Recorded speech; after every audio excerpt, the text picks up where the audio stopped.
Welcome to the Who, What, Why podcast. I'm your host, Jeff Schechtman. In the grand theater of American politics, we've become obsessed with the leading man, dissecting every psychological tic, every vindictive impulse, every compulsive lie. But what if we're watching the wrong performance entirely? What if the real drama isn't unfolding in the Oval Office, but in the deeper structural transformation of American power itself, a mutation so profound that it's reshaping not just how we govern, but what governance means in the 21st century?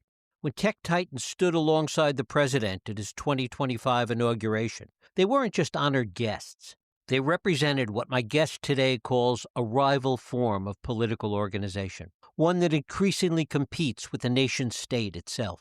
The question isn't whether Donald Trump is dismantling democracy through sheer force of personality, but whether democracy as we've known it can survive the collision between 20th century political institutions and 21st century economic realities. My guest, Rana Dasgupta, is a British novelist and essayist whose penetrating analysis cuts through the noise of personality politics to reveal the seismic shifts beneath. Winner of the 2025 Wyndham Campbell Prize for Nonfiction, Dasgupta argues that America's current upheaval springs not from one man's psychology, but from the interconnected crises that are fundamentally altering the relationship between the state and its people. His forthcoming book, After Nations, The History and Future of the Nation-State, traces the transformation from ancient empires to Silicon Valley boardrooms, revealing why the system that emerged from World War II may be reaching its breaking point. The parallels are unsettling, the implications profound, and the questions urgent. If Silicon Valley has become America's new East India Company, what does that mean for democracy? And if Trump is merely a symptom of this deeper mutation, what comes next? To examine and better understand all of this, I am joined by Rana Dasgupta. His forthcoming book is After Nations, The History and Future of the Nation-State. Rana, thanks so much for joining us here on the Who, What, Why podcast. Thank you for having me, and thank you for that extraordinary summary of the situation we're in today. Well, it is a delight to have you here, and I want to begin with this idea that Trump is merely a symptom, as you talk about in your recent Yale Review article. And you talk about the fact that it's too convenient to imagine that America's present upheaval springs just from one man's head, that there's a deeper process going on, one that represents really rival political organizations that are forming. Let's talk about that first. Yeah, I think that the structure of our media is, of course, very fixated on personalities, identities, parties, and therefore, and Trump is an exceptional figure. So he craves attention and media coverage, and he gets it. But I find it distracting. When we look at historical moments, it would be strange to say that, for instance, the end of feudalism was the work of one person's psyche. We are in a moment of great technological change. We are in a moment where the relative power of the USA and China is shifting in very significant ways.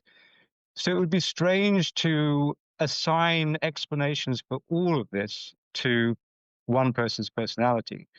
Now, I don't think Donald Trump I'm not arguing in any way that he is an irrelevant figure. I think it's more accurate to say that there is a perfect fit between the particular idiosyncrasies of Donald Trump and the political needs of the moment. And I think that even within the Republican Party, the choice of Donald Trump at a moment when Mitt Romney had shown that the Republican Party had reached the end of a certain logic, was very much aligned with some of these other demands on America today, demands of which had to do with very significant internal turmoil and anxiety and searching for answers, as well, of course, as America's the states, the American states, sort of declining power to govern world affairs.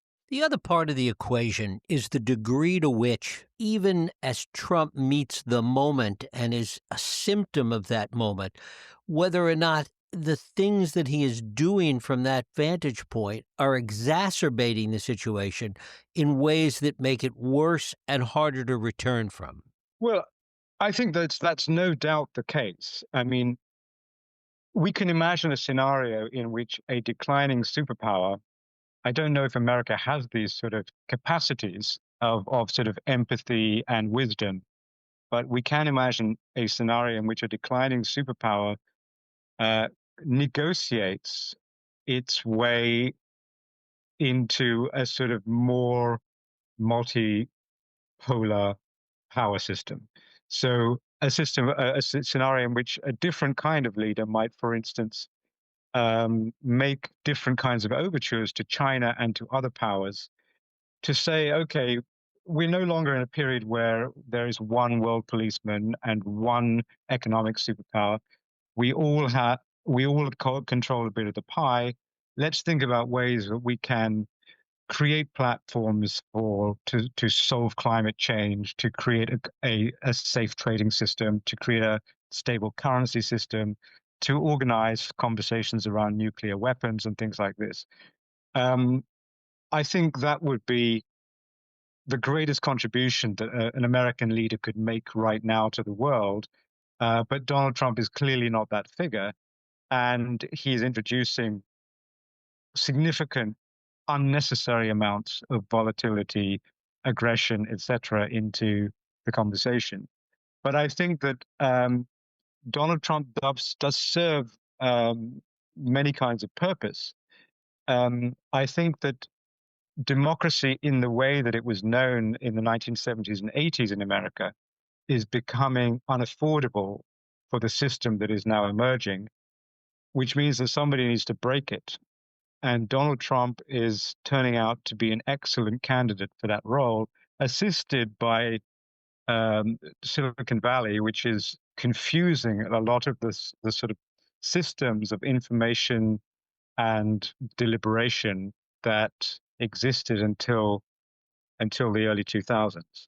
So we, to some extent, yes, Donald Trump is doing things that are of his own volition. But I think that some of the profound structural changes that are going on in America uh, demand some kind of departure from the systems we knew until quite recently. And talk about the changes, the underlying changes that are taking place that you talk about. One is this idea of loss of resource control, which is fairly profound. Yeah, so I think it's very important to understand that the United States has never been a simple nation state like other nation states. The United States has always had responsibility for the capitalist system. It is, in that sense, an imperial power, and it has responsibilities towards the global capitalist system, that have always introduced a gap between the needs and desires of the American people and the purpose of the state. For quite a long time, um, there was a feeling in the general feeling in the United States that, with some weird exceptions, like going and fighting in Vietnam and things like this, the state did serve the interests of the American people at a very general level, with lots of sort of complications and caveats we all know. Today, I think that the need to manage the global system is causing the state to diverge and depart from the needs of the American people. And one of these things that is what you describe, that America has had responsibility, certainly since 1945, for making sure that basic commodities and resources flow into the capitalist system in a predictable way that business can carry on. The primary resource that it had to control, of course, was oil. And a great amount of America's foreign policy and political strategy has been based on making sure that all that happens.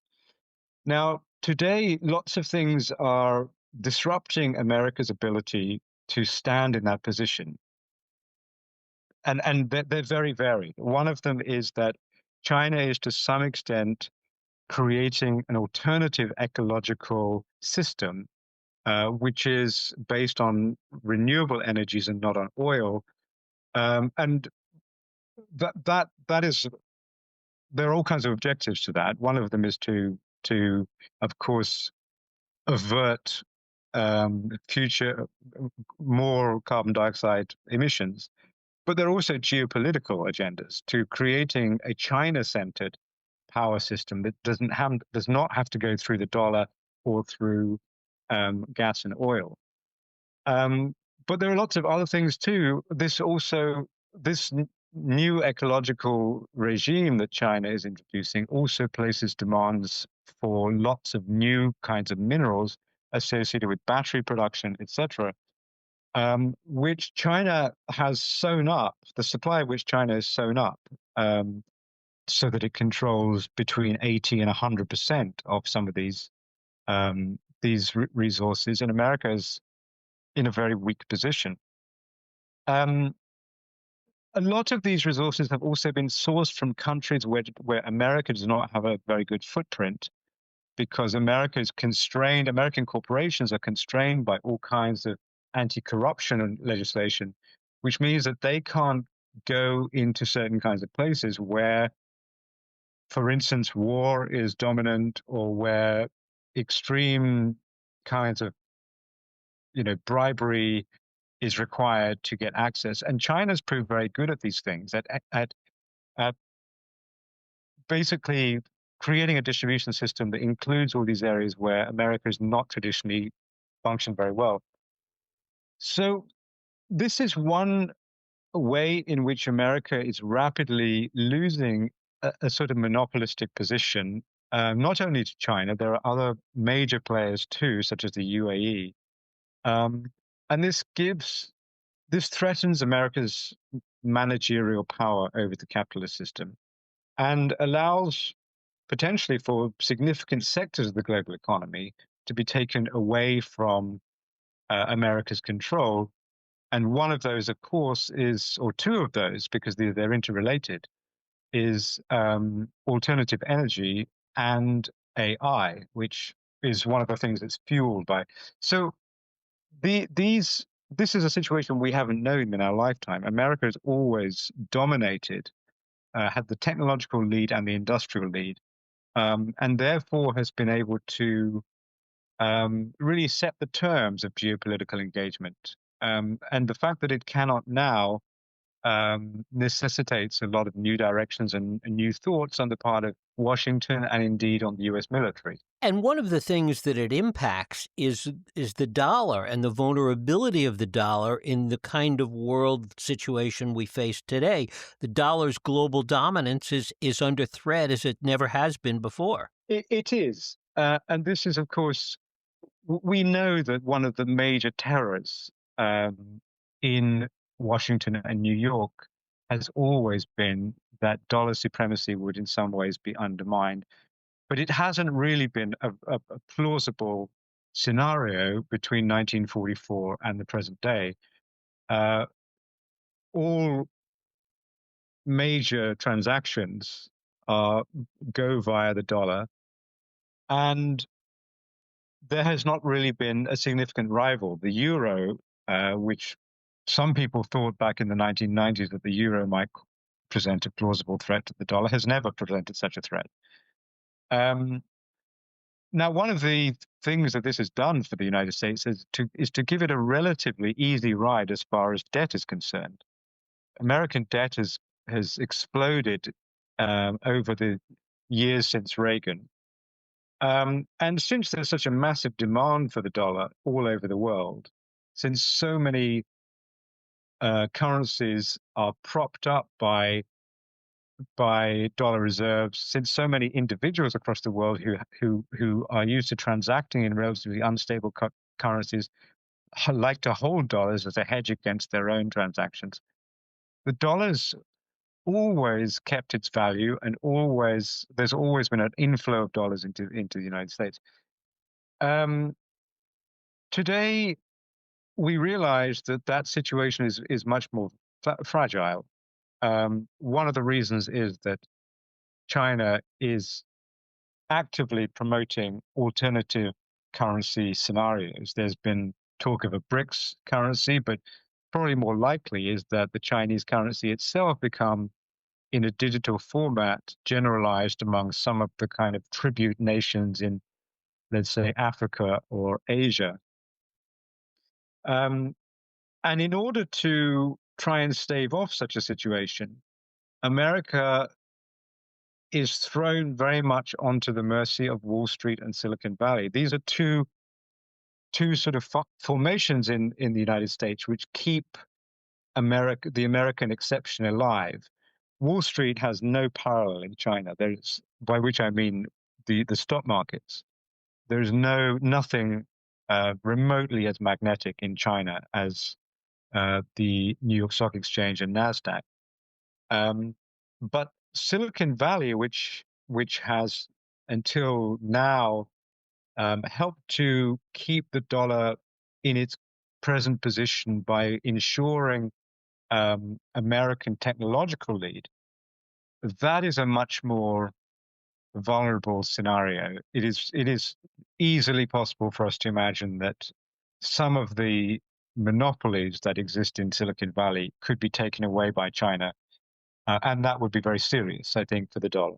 Talk about the influence of Silicon Valley and the amount of capital and the influence that it has, not just on the administration, as we talked about earlier, but its global influence and impact. Yes, I mean, I think that we're used to talking about nation states and indeed politics on very short-term frames. So we tend to, well, we talk in sort of 5 or 10 year horizons, and in the United States, most historical conversation starts in 1945. But if you look at nation states over long periods of time, um, I mean, I'm only talking about leading states here, leading capitalist states. There are moments when major banking and corporate interests rival the state for power, and the state often is reduced to a kind of subservient position because it is so dependent on the financial, technological, and imperial power um, wielded by private interests. That scenario was not very present in the second half of the 20th century because the Second World War centralized immense powers in the U.S. state, and it was able to govern private interest to a very great extent. Today, we have corporations whose market capitalization is a very significant percentage of American GDP, um, whose financial and technological power is, as I said, um, of enormous importance to propping up America's geostrategic position, and which therefore gain significant political influence. They can dictate to the state in certain ways because the state is helpless without them.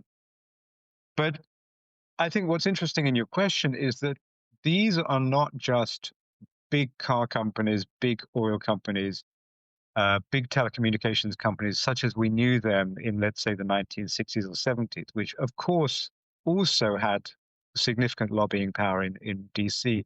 Those companies sat very neatly within the nation state structure and they magnified its economic and political authority. Companies like Silicon Valley have a much more ambiguous and indeed competitive relationship with the US state.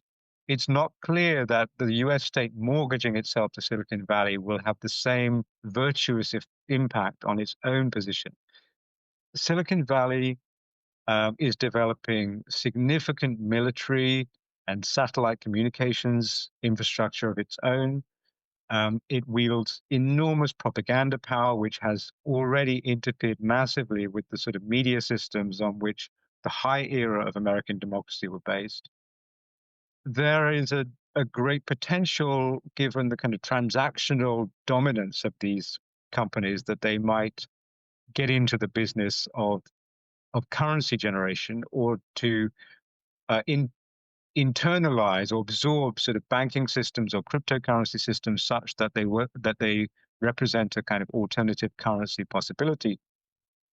And clearly, these are companies that do not have the same relationship that, let's say, General Motors did to generating jobs in the United States, to paying taxes in the United States, and generally supporting the sort of the state's own power to manage society. Increasingly, I think, and quite clearly, they are their own geopolitical actors. There are countries that send ambassadors to Silicon Valley.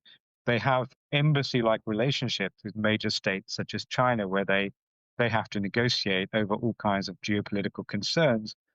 They hold enormous amounts of data about foreign citizens, much, much greater amounts of data than the governments of those foreign countries hold about their own citizens. And so they represent a rival formation, which can unfurl into a political formation, um, such that I think the the American system is like a lot of nation states finds itself no longer the sort of at the technological forefront of political systems. It is facing technologically superior political managers, whose future relationship to the state is deeply unknowable. You make the comparison to 18th century Britain and the East India Company. Talk about that comparison. Well, that's I think a critical. I think we have spent a lot of time, or the media have spent a lot of time, looking at 1930s Germany to try and see parallels or precedents to what is going on in the United States today. I think it's wise to expand that search to include 18th century Britain, because 18th century Britain looked quite like the United States today in certain ways. It was ruled by, well, of course, it was ruled by a king, but the king was surrounded by a number of radical, globalizing entrepreneurs and corporate managers who ran a number of trading monopolies whose business was essentially to expand the capitalist system itself, which reaped enormous returns of profit and wealth for their shareholders, who were very few, and which so underpinned the financial system, the banking system, and even the political system that the state was essentially outsourced to private interests. The the kind of crunch moment, and the moment that's very fascinating for me when I'm trying to understand what's going on in the United States today, is in the 1760s and 70s, when the East India Company, which 25% of British MPs were shareholders in, and which had a market capitalization in the many trillions of contemporary dollars, went bankrupt. Its share price crashed. Its businesses in India were suddenly subjected to kind of catastrophic forces. And the British state had a dilemma: should it save the company or should it save the state? And it chose to save the company. And it chose to save the company essentially by asking American taxpayers to bail the company out, with the result that of the American Revolution and the loss of the American colonies to the British Crown. Now, I might, many people today might think that it wasn't really a big disaster that America became independent. But as far as Britain was concerned in the 1760s, essentially, these politicians decided to gamble the state and lost it in order to save the company. I think it's a fascinating sort of parable for our own times, where you see what happens to a state when it is mortgaged to that extent to the interests of a company. And certainly, democracy was not on the table while all this was going on. Um, since the Silicon Valley companies will play over the next few years a significant role in dismantling the labor system that especially middle class Americans are completely dependent on, um, I think that democracy and how it sort of can how to what extent is compatible with the form of society that Silicon Valley is developing is going to be a huge concern here. And so those 18th century parallels are, I would say, there's a red warning light there. We talk a lot about the wealth gap here in the country, but it really, in the context of what you're talking about, it goes beyond that. It's this disconnect, this uncoupling that you talk about between wealth and growth in the country and the impact on the population at large, that they're two separate worlds. Yes, I think increasingly, I think there are a number of issues here. One is, of course, as you say, the wealth gap. And I don't think it's simply the fact that some people are not getting richer while others are getting richer. I think it's the fact that increasingly the very, very rich in the United States are inhabit a totally separate economy from the mainstream. And that economy has its own logic, its own rules for growth, and it is increasingly not uncoupled um, from the rest of the American population and economy. So the reason that the very rich are getting richer and and owning more and more of the economy, whilst let's say the bottom 50% don't seem to be getting much richer at all, and that's been the case for quite a long time, um, is that these are completely different economic experiences. The very rich are deriving their wealth from the expansion of the shadow banking system, hedge funds and private equity. They're managing to extract more and more kinds of profit and rent from the American system itself and from the global system. And they own, and a lot of their wealth is invested in financial instruments, very profitable real estate, and therefore they have various kinds of economic interests and indeed political interests that are at odds with the political interests of the rest of the population. This is why one of the reasons that democracy is coming under strain. But I think the other aspect of this is that we, to some extent, focus too much on money because it's measurable and we can see trillion-dollar fortunes or near trillion-dollar fortunes, and we can see other people who are suffering, earning less and less, etc. And this is very easy to measure. But I think the other aspect of what is going on in the world, not just in America, is the shift in sort of in political influence of different classes. Increasingly, um, the the very wealthy are finding ways to disenfranchise other people in their own societies. Outsourcing itself was part of this because you took jobs from somewhere like the United States, where those jobs were associated with a lot of other kinds of rights, legal rights, etc., and you put those jobs in places where, let's say, China, where the recipients of those jobs do not have a vote and do not have several of the legal rights.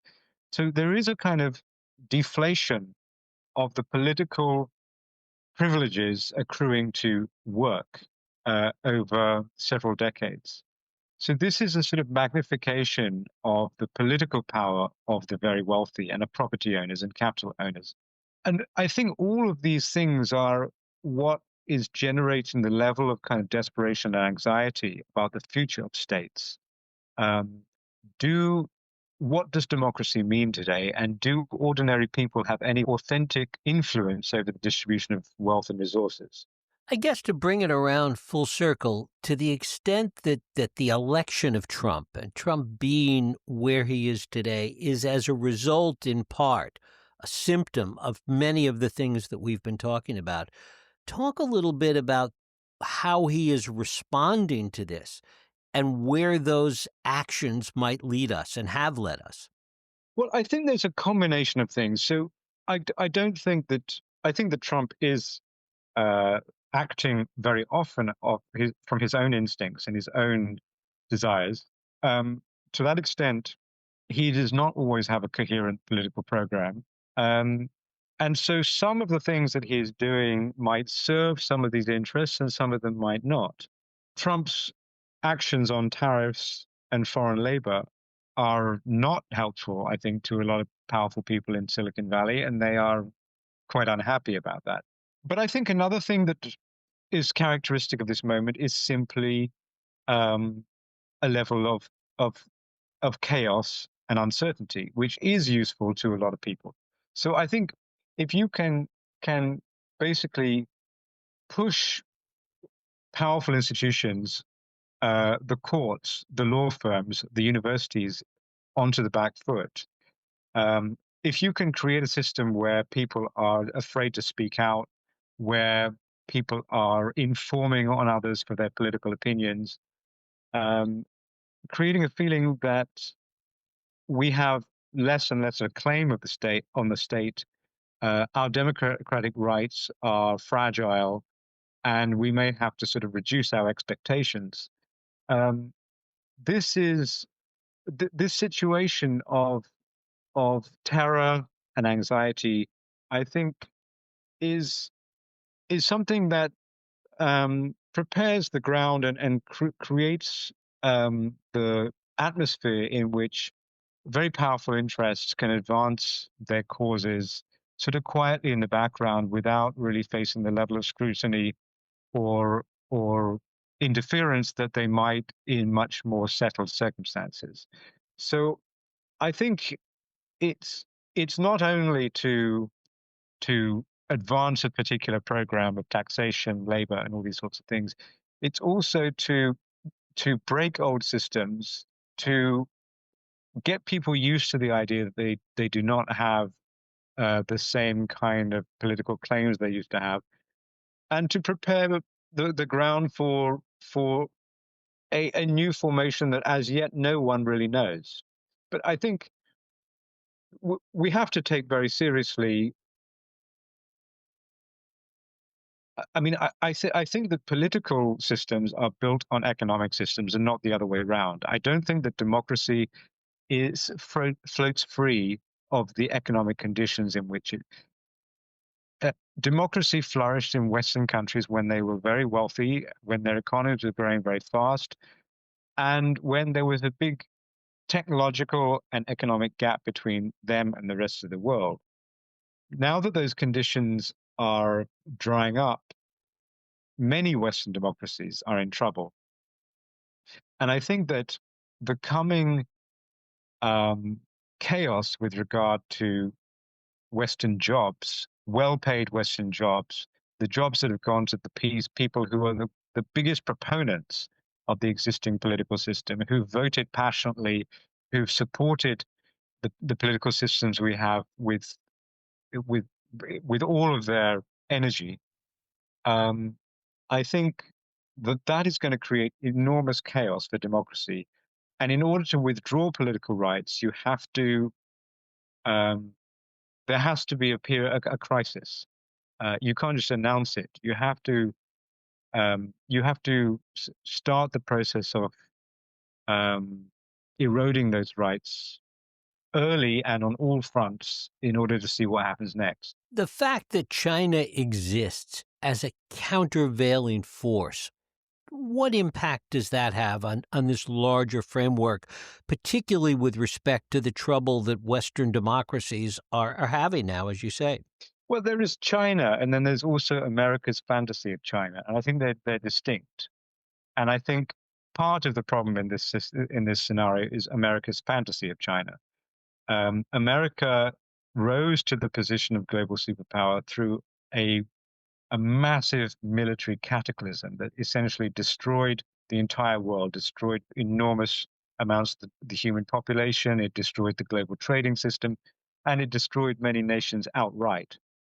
And I think that America imagines that were any other power to rise to the position of superpower, it would take a similar kind of event.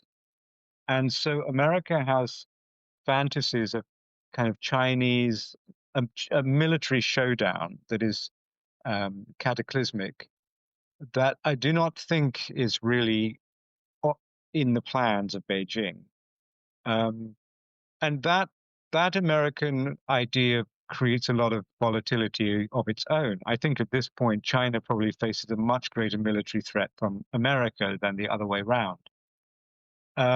So I think America has to do a little bit of sort of introspection about what are the actual threats that it faces, and are they threats simply to American power, or are they threats to the world? And if they're simply threats to the status quo, are there ways of managing them that are good for everybody, including for the United States? But having said that, the meteoric expansion of Chinese influence, political and economic, over the last couple of decades, and especially the last decade, or especially the time since the American financial crisis, um, does spell a very, very different near future for the planet. I think we should remember that once again, the high point of American economic superiority and of Western democracy coincided, and I don't think it's a coincidence, with the total irrelevance of China to the global economy.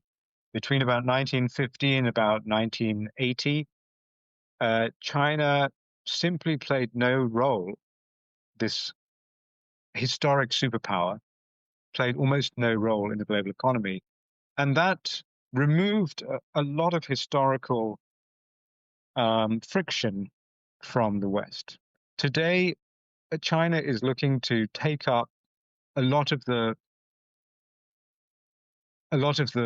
powers that it wielded in the past, which are not only industrial powers, which of course were gigantic until the 18th century, when China was responsible for something like 25% of the global GDP, but also currency powers. China sets the global currency as silver. Everybody else had to trade in silver because China's domestic economy was denominated in silver. And part of the kind of madness of European colonialism was simply about how they could generate enough silver to pay China. Once again, China is threatening to take back in control of the global currency system. China has already taken back control of the global industrial system. And China is creating alternative geopolitical networks that sidestep formations that were built up during the period of European colonialism and during the period of the American Empire too. I think we we don't have to decide whether those things are good or bad for humanity. They are different from what we know until now, and they're deeply threatening to Western countries, partly because they disenfranchise significantly the bottom 50% of most Western countries, that bottom 50% having had a labor situation that is now greatly diminished as a result of the rise of not just China, but Asia in general. But I think one thing we can state with some certainty about the rise of China is that it's probably bad for natural systems. China is hugely increasing the efficiency of our resource extraction and distribution. And I think China's increased powers of all sorts will bring us much more quickly to our ecological limits than would have been the case otherwise. One thing that becomes abundantly clear in all of this is that what was the Washington consensus, the market-based economy in the West in particular from the mid-20th century forward, that we're not going back to anything like that, that the world has fundamentally changed. And while we may not have a crystal ball to see exactly where it's going, it's not going back to the way it was. No, I think that's very critical. I mean, any idea that we have that, I mean, Trump, if he leaves office in 2028, he will have been the major figure in Washington politics for 12 years. And they are 12 extremely consequential years, with or without him. They are 12 extremely consequential years in America's relative power relative to other power centers. Um, and we should certainly not imagine that if Trump leaves office in 2028, we're going to sort of suddenly be in 2016 again. Um, the it's not just the United States is not the only part of this puzzle. There's the America and its allies, which includes principally when you go back to the Second World War, Japan and Western Europe. All of those countries too have faced a decline in their geopolitical influence over that period. And we have to take seriously the role of, well, certainly Russia and China, but also a lot of less immense powers, such as Saudi Arabia and the UAE and even Turkey, India, of course. These countries are now um, um, have very, very significant influence, and we're not going back. So I think that all our politics has to be future looking. There's no point thinking about how things were in the 1960s or in the Clinton years or the Obama years or whatever it might be. That is not coming back. We have to design a politics that's fit for the world to come. And of course, that's going to take some leadership and probably a new generation of leadership. Well, we have the problem in the problem with declining countries is that they are quite obsessed with their own past. They're quite obsessed with making themselves great again, and they believe that that is a plausible scenario.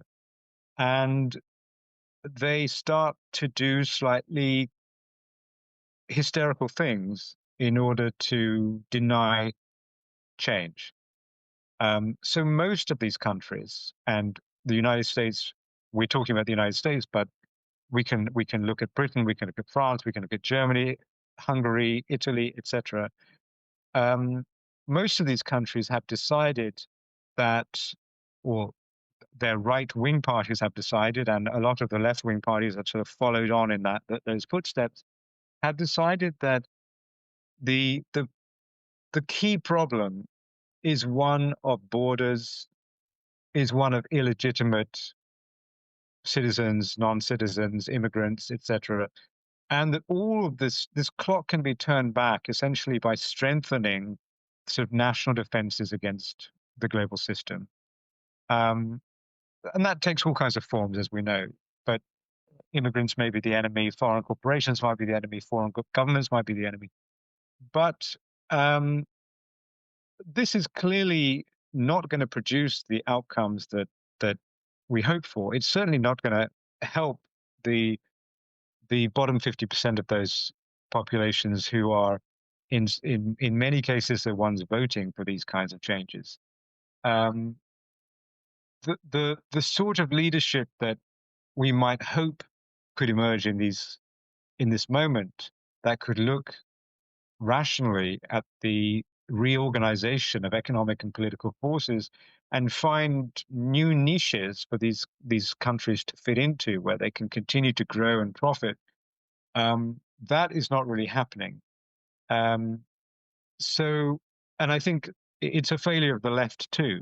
The center, even the center right parties, but the center left parties, the left wing parties, they have taken they've allowed the right to sort of set the terms of the debate, and we have not really had stunning ideas coming out to contest what people like Donald Trump are doing. To what extent can the situation become more untenable finally than it is now? How bad can it get in the current environment? Well, I think it can get very bad, and I don't think there are any kind of magical forces that protect us from it doing so. Um, we are not more important or more intelligent than the the great number of incredible civilizations in the past that have been overtaken by superior forces, or they've crumbled from within, or they've committed some kind of political suicide. That has happened many times in the past. There's no reason to think think it cannot happen today. And to some extent, we're doing many of the things that can bring about those sort of outcomes. Um, I think that some of the problems are not as bad as we say they are. I mean, the fact that certain people are seeing their situation in the West not getting better does not mean that they are not, in historical terms, extremely privileged with material and cultural and educational opportunities that have been denied to most people in history. So some of the things that are presented as catastrophe, perhaps we should not think of in that way. But I certainly think that we are in a moment where we need radically new kinds of political intelligence in the West and in several other countries to get us through the near future. I mean, to take the title of my upcoming book, After Nations. I mean, I'm not arguing in that book that nations are kind of disappearing. Um, I am arguing that they might be getting less and less good at the jobs that we hoped that they would do in the 20th century, especially in providing a thriving environment for human society. Um, I think that already over the last 20 years, um, people in rich countries have faced levels of anxiety, levels of surveillance, levels of sort of emergency footing that they didn't really imagine in the 1970s, 80s, and 90s.